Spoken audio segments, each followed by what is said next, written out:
आज ही क्यों नहीं। एक बार की बात है, एक शिष्य अपने गुरु का बहुत आदर सम्मान किया करता था। गुरु भी अपने इस शिष्य से बहुत स्नेह करते थे, लेकिन वह शिष्य अपने अध्ययन के प्रति आलसी और स्वभाव से दीर्घसूत्री था। सदा स्वाध्याय से दूर भागने की कोशिश करता तथा आज के काम को कल के लिए छोड़ दिया करता था। अब गुरुजी कुछ चिंतित रहने लगे कि कहीं उनका यह शिष्य अपने जीवन संग्राम में पराजित न हो जाए। आलस्य में व्यक्ति को अकर्मण्य बनाने की पूरी सामर्थ्य होती है। ऐसा व्यक्ति बिना परिश्रम के ही फलोपभोग की कामना करता है।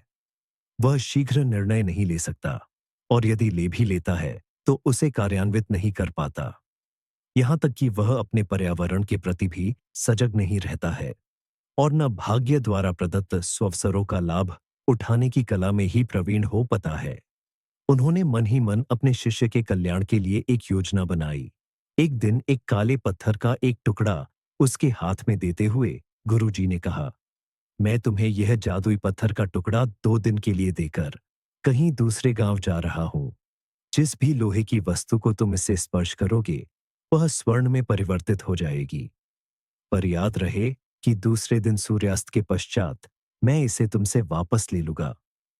शिष्य इस अवसर को पाकर बहुत प्रसन्न हुआ, लेकिन आलसी होने के कारण उसने अपना पहला दिन यह कल्पना करते करते बिता दिया कि जब उसके पास बहुत सारा स्वर्ण होगा तब वह कितना प्रसन्न, सुखी, समृद्ध और संतुष्ट रहेगा।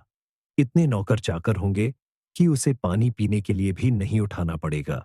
फिर दूसरे दिन जब वह प्रातःकाल जागा, उसे अच्छी तरह से स्मरण था कि आज स्वर्ण पाने का दूसरा और अंतिम दिन है।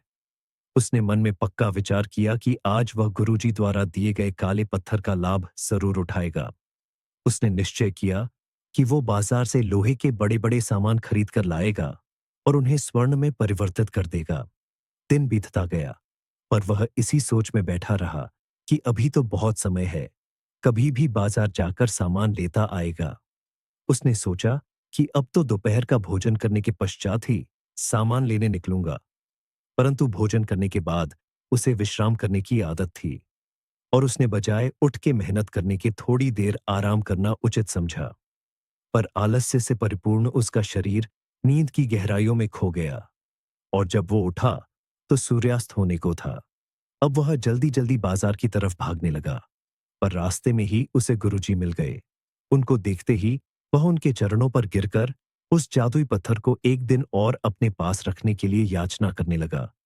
लेकिन गुरुजी नहीं माने और उस शिष्य का धनी होने का सपना चूर चूर हो गया। पर इस घटना की वजह से शिष्य को एक बहुत बड़ी सीख मिल गई। उसे अपने आलस्य पर पछतावा होने लगा। वह समझ गया कि आलस्य उसके जीवन के लिए अभिशाप है और उसने प्रण किया कि अब वो कभी भी काम से जी नहीं चुराएगा और एक कर्मठ, सजग और सक्रिय व्यक्ति बनकर दिखाएगा। कहानी की शिक्षा।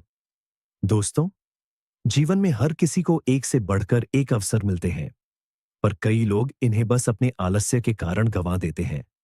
इसलिए मैं यही कहना चाहता हूं कि यदि आप सफल, सुखी, भाग्यशाली, धनी अथवा महान बनना चाहते हैं, तो आलस्य और दीर्घसूत्रता को त्याग कर अपने अंदर विवेक, कष्ट साध्य श्रम और सतत जागरूकता जैसे गुणों को विकसित कीजिए।